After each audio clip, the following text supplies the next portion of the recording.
let me start with a prayer.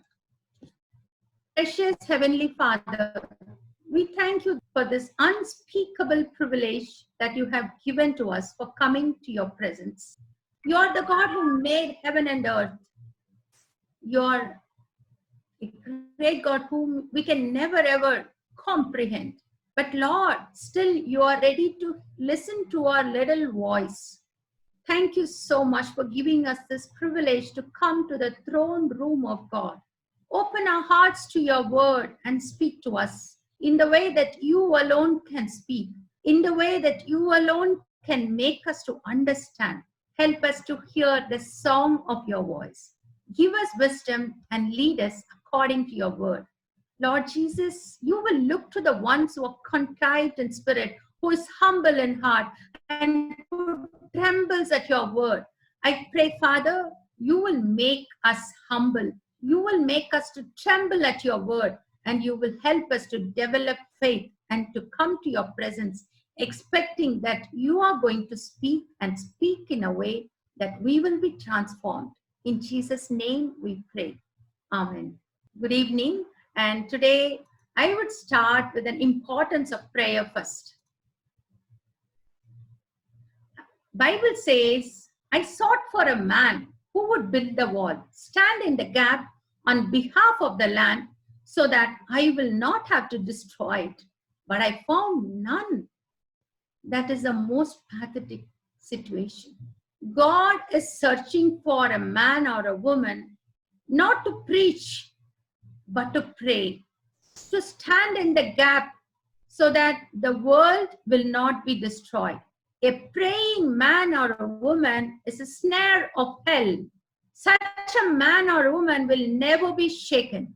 The man or a woman who kneels before God, there is no need for them to kneel before anyone. They will never be afraid of anyone. A man totally sold out for God, a man or woman burning with fire for God. World needs not money. The world needs no program. The world needs such anointed men and women who will stand in the gap and claim the nations.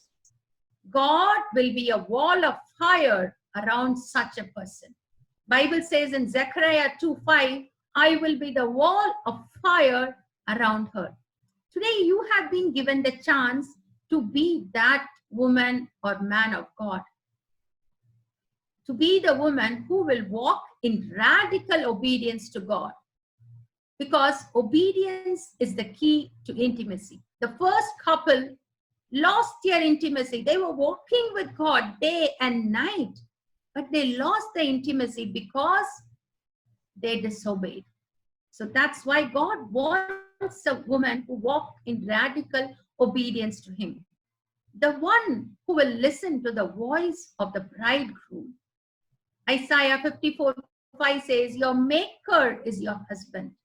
You know, the bride, the voice of the bridegroom should be more beautiful, should be more sweeter than any other voice for the bride. God is searching for such a man or woman. The one who will enjoy the bridegroom, the presence of the bridegroom more than anything. Do you want to be the one like that? Waiting at his place, enjoying. God will, Holy Spirit will be with everyone, but only on few people He will rest. He will rest and the glory of the Lord will come upon them. That's why you can see in the Bible, Daniel, Joseph, Apostle Paul, on whom the Holy Spirit rested. Even the hell was scared to hear the name of Paul. Once the devil which was in them who were trying to, the Sceva's son, what the devil shouted, you know, I know Jesus, I know Paul. Who are you? The name of Paul is known by the devil. They were scared of Paul. That should be a man or woman of prayer. God wants such praying men and women who will be allowed into the secret chamber to discern the things of the world, raising the concern to God in prayer. They are like traffic controllers. You know, a traffic controller, when an aircraft flies about, he will find out when the flight has to land, what is happening about. Intercessors are such people They are frontline soldiers who will intercede to prevent the destruction coming to the world. That's why you see the COVID-19, how much people are getting killed. We failed to stand in the gap. The church failed in its mission to stand in the gap. We need to ask forgiveness for our sins, like Nehemiah cried out, like Ezra cried out, like Daniel cried out. We need to ask for mercy, for forgiveness, that we have failed to stand in the gap. You know, Bible says in Isaiah 62, 6 to 7, I have posted watchmen on your walls, O Jerusalem. They will be never silent day or night. You who call on the Lord Jesus, give yourself no rest. Give the Lord no rest till he establishes you and make you the praise of the earth. That means God's people. I'm putting Jerusalem, your name. God is raising up watchmen, watchwomen, you can call, in this hour, because the need of the hour is urgent. This helpline is raised because the need of the hour is urgent. Many people are losing jobs. Economy is coming down. They are going to the paths of depression. Many days we can see day after day in the newspaper beaming with the news of suicide. Migrant workers dying with no food. Let us not be apathetic, but lay down before God with a repentant heart. I want us to go to my message with one word from a person called George Otis. He's the president and founder of the research group, The Sentinel, that his words should grip your heart. He says, if the church is the nation's best hope, it must be awakened from its sleep, and it should get up from its sleep fast. The church needs godly shepherds who will refuse to downplay the urgency of the hour, the seriousness of the present condition.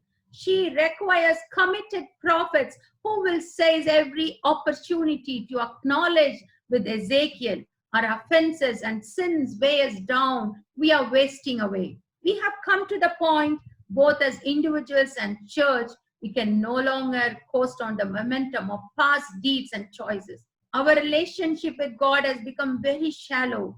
It can only become fruitful through repentance and unreserved obedience. In this unsettled hour, the eyes of the Lord are on his people. Will he find faith? Will he find a hunger for his presence? Will he find a ready remnant through whom he can speak to the nations? Let us press to hear what the Spirit says. If this requires us to suspend everything, our cherished routines, let us seize the moment, be at his feet. Today, I wanted to ask every one of you here, let him find faith in you. Let him find that this Deborah Rice group, a little ready remnant through whom he can speak to the nations and even the leaders of the nations. Because we should be very committed people who can walk for his glory. So I wanted to give you today 5 topics of prayer for becoming this ready remnant of God. First, recognize who you are in Christ Jesus. That's very, very important. Everything depends on that. Second, you should pray with the knowledge that our God is a God of miracles. Third, pray with the power of the Holy Spirit. Fourth, pray with tears. And fifth, pray with desperation. So these are the 5 topics I wanted to speak to you today. First, I wanted to speak about how you should know you can come boldly to Christ. That is when you recognize who you are in Christ Jesus. Romans 8:15 says, for all who are led by the Spirit of God are sons and daughters of God. You did not receive a spirit of slavery that returns to you to fear, but you receive the spirit of sonship by whom you can cry out, Abba, Father. Just imagine to be the child of the one who created the 2 trillion galaxies, who holds the whole galaxies in his hands. To go from one end of the Milky Way where you're situated to the other end, you need to travel at the speed of light for around 100,000 years. There are around 2 trillion galaxies. To once with speed of light, you can go around the earth 7.5 times in a second. That is the speed. That much huge universe, each and every parameter standing on the knife edge of its existence. with that powerful God, if he says that you are my child, believe that. If you are, we are not beggars to him, we are his children. The Spirit himself testifies with our spirit that we are God's children. That is the thing that gives us boldness. The second thing that gives us boldness is that our sins are forgiven. Because Bible says your sin separates you from Christ. That's why Christ has to die on the cross. When he died, he said one beautiful word. It is finished. When we come to the cross and ask for forgiveness, we should know, as per Romans 8:1, there is no condemnation now in Christ Jesus. That is why we can boldly come to the throne and ask whatever we want. He gives us abundantly. He loves us so much. You know, Elijah, Bible says he was a man just like us, just with a nature like us. But he prayed fervently that it might not rain for 3.5 years. And it did not rain. Again he prayed, and the heavens gave rain, and the earth produced its crops. How a little man can control the rainfall, what God alone can do? Because of two things. He read the word of God. He read the word of God's promises, and then he held on to it. There are two things which helps you to pray with boldness: Holy Spirit and the word of God. That is the main reason you can pray boldly. Those are the two things. When you know that you are praying not against the word of God, as per the will of God, with the power of the Holy Spirit, every prayer of yours will be answered. When we are not sure of the will of God, we should submit to him. Because sometimes prayer, there is a no from God, that can be an answer. No can be an answer from God. Every time, whatever you ask, if you don't get it, might be that is not the will of God. So we should learn to accept the timings of God. He is sovereign. We are not sovereign. He knows the end from the beginning. He knows how your life will be, even towards the end, even in the beginning itself. That's why it gives you boldness, because you know your Lord, the character of your God, you know. Even in the problematic time, and everybody were shivering in fear, you can be bold and stand before God. Your destiny is assured. Even you die, you will go to heaven. It's just a moment. And why should we fear? That's why even you see God in Bible, Abraham, God wanted to kill Sodom and Gomorrah because of the wickedness. People will tell, why God is so cruel to kill? You know, God is not cruel, but you know why? The cries of the victims were deafening. The cries of the victims were deafening. That's why it was so outstanding that God had to act. But still he comes to Abraham. I am going to take out the city. What do you think, Abraham? You know, a little man like Abraham can negotiate with a great God. Imagine the boldness of Abraham. He could negotiate with God. Can we discuss this, God? I have some few relatives, God. Abraham wrote the criteria with the Lord because he knows who is his God. He was bold with God. We have tremendous authority in Christ Jesus. We should never think beggarly. We want to be as intercessors who can stand in the gap so that we can change the destiny of somebody else. We can change the destiny of the nation. We can pray boldly for ourselves, for our children, for our family, for our church, for our nation. He loves your voice.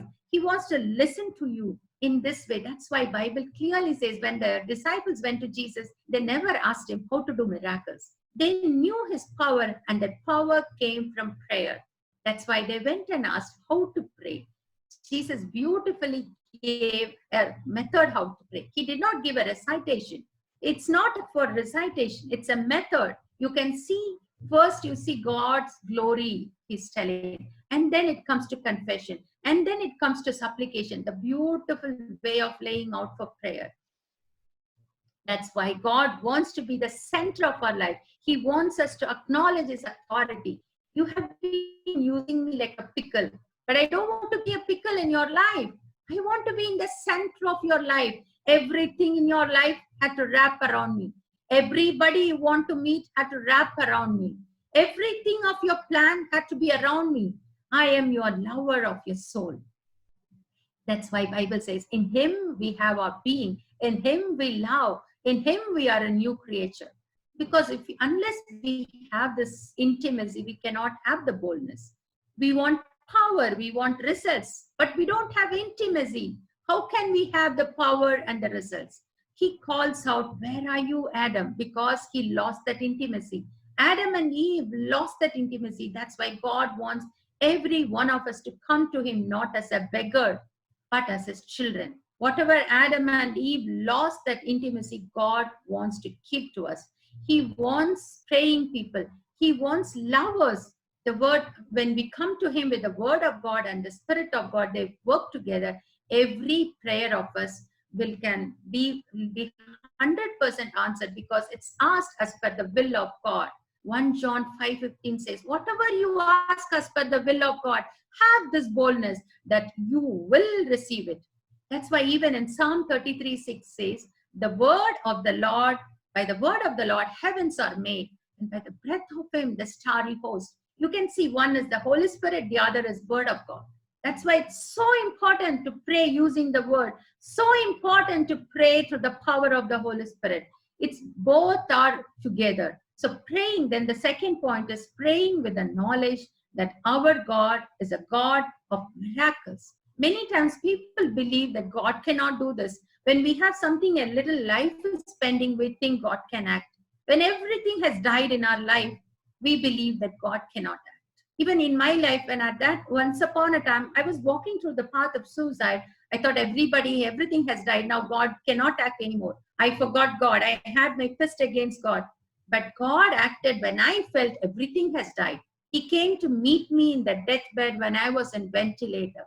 He revealed every sin of mine. He showed his cross. He showed the blood. And then he said, "I'm giving you new life." That's when I came out. I read the Bible, the word of God. I asked for the Spirit of God. That's when he changed me physically, emotionally, spiritually, in every way. So today, if you want the power and the boldness, come to him through the word of God, through the Spirit of God, and through the knowledge that our God is a God of miracles. He can intervene supernaturally. Many times we don't go to the secret closet and we go for a short time and we come out getting exhausted. God wants for a person who go into the secret closet till you speak, "Lord, I'm not going to move out of this place.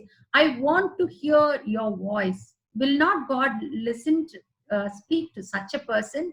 We could just go as traders for 15 minutes, for half an hour, for 1 hour, and come out. But when Moses cried out, "I want your presence, I want your glory, I want a glimpse of your glory," God gave him. That's why God looks for a person who earns for his presence, who earns for his presence. That's very, very important. Now, this God is a God of miracles. Why I wanted to say is, the sheer vastness of the universe shows that we serve a miracle working God. Every believer can expect miracles in their life on a daily basis. C.S. Lewis said that the supernatural is not remote. Christianity is the only religion that depends on the authenticity of miracles. You know, Christian miracles are much different from other miracles. It's an invasion by a power which is loving and personal and not dangerous. God does not do miracles to amaze people, but he performs miracles out of compassion. He does not do miracles to arouse people's curiosity, but he does miracles to confirm the authority of those sent by him. That's why if you are his child, he will do miracle. Even your new birth is a miracle. It's not done by your own way. It's a miracle. Whatever you try on your own, it's impossible. It's only God who gave that rebirth in your life. The second one, praying with the power of the Holy Spirit, which I already have spoken. When Holy Spirit came upon a bunch of men, when they were in the upper room, they were filled with the Holy Spirit, because, and Bible says they were filled with the knowledge of the will of God. We need such men, such women. The Spirit of God will rest upon them. You know, Luke 24:49 says, "Behold, I'm sending the promise of my Father upon you. Remain in the city until you have been clothed with power." In one minute he's telling, "I'm going to give you." The other minute he's telling, "Tarry, wait." What do you mean by that? God wants us to wait in his presence for that power of Holy Spirit. Till then, we cannot do mighty things for him. That power of the Holy Spirit is the only thing that helps you to do mighty things. That's why the upper room experience is the greatest experience. When Holy Spirit came upon Mary, she gave birth to Jesus. When Holy Spirit came upon those 120 men, they turned the world upside down. Our goal is not peace. Our goal is not joy. Our goal is God himself. The holiness of God can only pull us through. I want Christ more, by Paul says. That should be our heart's desire. So next, I'm coming to praying with tears. For, it's such an important thing. Unless we have the burden, we cannot pray with tears. Why you need to intercede for others? How will you get tears? One person was telling, he was praying for some children who were kidnapped. Around 100 children were kidnapped. And suddenly God was telling to him, you are not having the burden because you didn't see your daughter in that child, in that set of children. Then he started imagining, if my daughter would have been there, what would have happened? That gave him the burden. He started to pray with tears. Even recently, we all prayed for the MNC doctors. That time I remembered this. Then God gave me that burden to pray with tears. That is the way every one of you, when you're praying for someone, acknowledge that your family member is there. That's when God will give you the capacity to pray with tears. Jesus' prayer in Gethsemane should be the model prayer. Those 3 men who were with Jesus, they were allowed to go into the most terrible place that no man in history ever went through. But they failed in their mission. Jesus came to look towards them, and then he went back. God, if it is your will, let it be removed. One side, the silence of God. One side, there is no support from his friends. How many of you have felt silence of God? One side, your human friends, there is no support. That is the time when God strengthens you personally. He looks at you and he says, I will right now give you my strength. Jesus' blood dropped like sweat dropped like blood drops. It was very chill climate, but still Jesus was sweating. He understands when you are there right now between God's silence and man's rejection. He understands the pain. Finally, because of lack of time, I'm going fast. The final thing is praying with desperation. Bible says Hannah prayed. She was a travailing woman, a heartbroken woman, a barren woman. She got tired. She said, God, give me children or I die. God hears such desperate prayers. John Knox, one person cried out, God, if you don't give me Scotland, let me die. Bloody Mary was so much scared of the prayers of John Knox more than the marching armies of England. Prayer changes history. Prayer changes everything. The great theme of revival is birthed by praying people. Final stages of prayer sometimes do not have any language. Hannah was sitting there and was weeping. She didn't have any language. Sometimes our prayers can be without language, but God understands. There was one beautiful story. I'll tell that story and finish it. Jesus went out and departed to the region of Tyre and Sidon. And behold, a woman of Canaan came from that region and cried out, have mercy on me.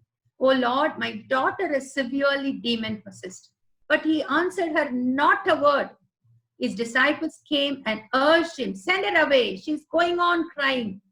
But he answered and said, I was not sent to you. She came again and she worshipped him, Bible says, Lord, help me. It's not good to take the children's bread and throw it to the little dogs. Even the little dogs eat the crumbs from the master's table. Then Jesus answered and said to her, O woman, great is your faith.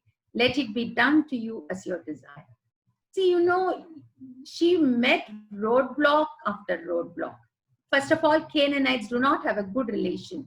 And then she probably would have heard about the character of Jesus. That was the reason she pressed on. She cried out, have mercy. She was met with silence. Have you any time felt the silence of God? The Bible records a poignant cry of Habakkuk. How long, O God? Sometimes we face the silence of God, but still she pressed on. She pressed on because she knew the character of God. And the Bible says she worshipped. You know, the leper who fell before Jesus and worshipped, might be leprosy might have removed his nose, leprosy might have removed his hand, fingers, or something. When he worshipped him, everything came back. His fingers came back, his nose came back, his beauty came back. That is the power of worship. That is the power of desperation. You know, the three boys who were put on the fire, when they came out, even the smell of the fire was not on them. That is the way of prayer. When you worship God, that's a final, ultimate, in a desperate way. God gives you everything in double measure. Today, let us acknowledge God. The first, let us come to Him with boldness. Let us come to Him with intimacy. Let us come to Him expecting miracles. Let us come to Him through the power of the Holy Spirit and through the Word of God, and come to Him with tears and desperation. And God will never ever go without listening to our prayers. Every prayer of a righteous man, fervent prayer of a righteous man, God listens. How do we become righteous? Because Jesus died for us on the cross and He made us righteous. That's why we can come to Him boldly and ask Him, Lord, come to us and answer our prayers. Today, if you're going to lift the call from somebody, some distress cry is going to come to you, have that mercy. Understand that God died for you. God died for that person. Even he can be a friend of other faith, but God died for that person. So if you have that merciful heart, that love what Jesus Christ has shed on the cross for you, that love will pour out from your heart when you're praying, and every prayer of yours will be answered, and this helpline will be 100% successful. Let's pray. Precious Heavenly Father, Lord, we thank you this evening that you spoke to us. Lord, we stand in awe at your majesty, at the wonder of your sovereignty, Lord, by your grace. Lord, like Abraham, let us dare to ask you, Father. Let us dare to negotiate, Father. Let us dare to come to you with boldness, Father, Lord, to know that you are a glorious God. Lord, let us come to you with intimacy, knowing that our heart is with you, Father, and you wanted to listen to the little prayer of your child, of your daughter, Lord Jesus, and let us come with the boldness to your secret closet and stand on behalf of the world to you, Lord, and to the world go on behalf of you. Lord, you have made us as priestess and queens in your kingdom. Father God, make everybody who are listening to your Father to be the priestess in your kingdom, to stand before you and listen to your voice through the word of God and through the power of Holy Spirit, and go and stand before the world and speak on your behalf. Lord, let us never compromise, Father. Let us kneel before you, not kneel before the world, Father. Let us know the authority that we have in you, Father. No Satan can stand before your children, Father. We break every power of Satan that comes against this helpline in the name of Jesus. Father, whomever lifts this helpline, let them be blessed, Father. And whomever answers us, whomever speaks for them, speaks on your behalf, let them be blessed, Father. Thank you once again for this time. In the wonderful and mighty name of Jesus, I pray. Amen.